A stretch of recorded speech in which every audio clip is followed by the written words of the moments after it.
Baby पर ऐसी कौन सी चीज की कमी रखी है मैंने, क्यों ब्रेकअप करना है? कौन सी कमी रखी? एक ही सा सुख मांगा था, वो भी नहीं दे सकते। कौन सा सुख? पिज्जा खिलाया, बर्गर खिलाया, फिर भी तुझसे बिल न बंटवाया है। उसके बदले तूने बिस्तर पे अपना समय खटाया है। फोन मत करना, मैं जा रही हूँ जिम वाले के साथ। भाई मतलब हर लौंडे की जिंदगी में एक ऐसा चैप्टर तो आता ही है जहां वो डिसाइड करता है कल से जिम पक्का। पर समस्या ये है कि वो कल कभी आता ही नहीं। मेरे साथ भी यही हुआ। मैं उस लड़की के पीछे भागता रहा, लेकिन वो उसके साथ भाग गई जो जिम में भागता था। भाई उसी रात को अरिजीत सिंह के गाने लगा के 2 पानी के घूंट लगाए और खुद को मिरर में देखा। भाई साहब पेट मेरे ईगो से ज्यादा बड़ा हो चुका था और शर्ट के बटन ऐसे टेंशन ले रहे थे जैसे इंजीनियरिंग स्टूडेंट का बच्चा सेमेस्टर एग्जाम में लेता है। भाई साहब मैंने उसी दिन डिसाइड किया कल से जिम पक्का। मैं संडे को गया, जिम ज्वाइन किया, मंडे को पहुंच गया सुबह नए शूज और टाइट टी शर्ट के साथ। मतलब जो असल में एल साइज आती है मेरे को, पर मोटिवेशन के लिए एम ले लिया। भाई मैं जैसे ही एंटर किया, सामने मेरे ट्रेनर खड़ा था। मुझे बोलता है एक काम करो, वार्म अप स्टार्ट करो। मैंने बोला अरे ये तो बहुत आसान है। भाई साहब 2 पुशअप किए, उसके बाद कुछ अजीब सी आवाज आने लगी। मैंने सोचा यार किसी का स्पीकर वीकर बज रहा होगा। भाई साहब बाद में पता चला मेरे ही कमर का ब्लूटूथ डिस्कनेक्ट हो चुका था।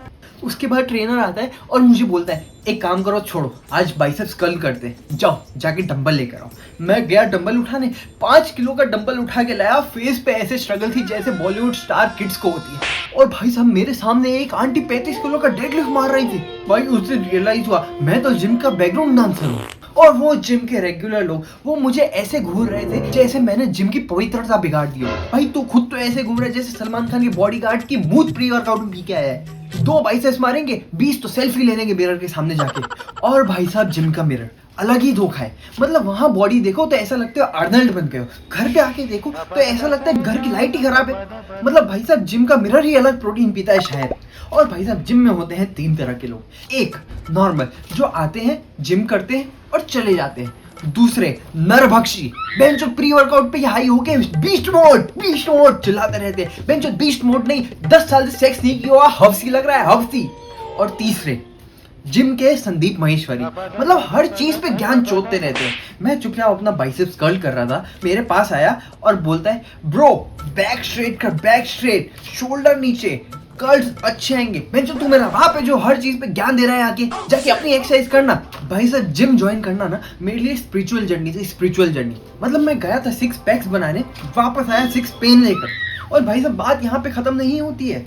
मैं घर पे आया, इंस्टाग्राम की रील खोली, एक नया फिटनेस इन्फ्लुएंसर आके ज्ञान चोदते जा रहे हैं। भाई सबसे पहले तुम जितने भी इन्फ्लुएंसर लोग हो ना, एक काम करो, एक जगह बैठो, अपना संगठन बनाओ और डिसाइड करो क्या खाना है या फिर क्या नहीं, या फिर तुम्हारे ज्ञान से ही दिमाग में गोबर भरना है। भाई साहब पहले दिन एक रील आई, एक इन्फ्लुएंसर बोलता है मैदा मत खाओ, ये इंडाइजेशन करता है। मैंने डिसाइड किया भाई आज से नो मैदा, no pizza, no burger, nothing. दूसरे दिन रील आई, दूसरा इन्फ्लुएंसर आके बोलता है रोटी मत खाओ, इससे इंसुलिन स्पाइक होता है।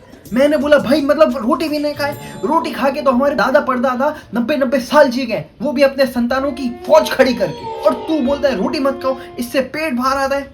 भाई तीसरे दिन एक और रील आई, बोलता है दूध मत पियो, ये तुम्हारे लिए नहीं होता है, ये गाय के बच्चों के लिए होता है। बेंचो अगले दिन आके बोलेगा पानी भी मत पियो, ये मछलियों के लिए होता है। चौथे दिन एक और रील आई, बोलता है फ्रूट्स मत खाओ, इसमें शुगर होता है। तो फिर बेंचो खाए क्या, या फिर प्रोटीन पाउडर का कीमा बना के चबाए बैठ के। मैंने माँ को बोला माँ आज से रोटी मत बनाना, गेहूं खराब होता है। माँ ने बेलन उठाया और बोला बेटा रोटी नहीं, तेरा दिमाग खराब है, खाना है तो खा, नहीं तो हवा खा जाके। भाई साहब 2 हफ्ते बाद समझ में आया जिंदगी भी जिम की तरह ही है। पहले ही दिन 100 किलो उठाने जाओगे तो गार्डन टूट जाएगी। पहले छोटी छोटी चीजें उठाओ, धीरे धीरे आगे बढ़ो। लोग हंसेंगे, कंपेयर करेंगे, पर असली ग्रोथ तब होती है जब तू रोज जाता है, कंसिस्टेंसी के साथ करता है। जिम और जिंदगी बिल्कुल एक जैसे ही है। पहले भारी और इम्पॉसिबल लगता है, छोटी छोटी इंजरी भी बहुत बड़ी लगती है, पर टाइम और कंसिस्टेंसी के साथ सब कुछ हील हो जाता है।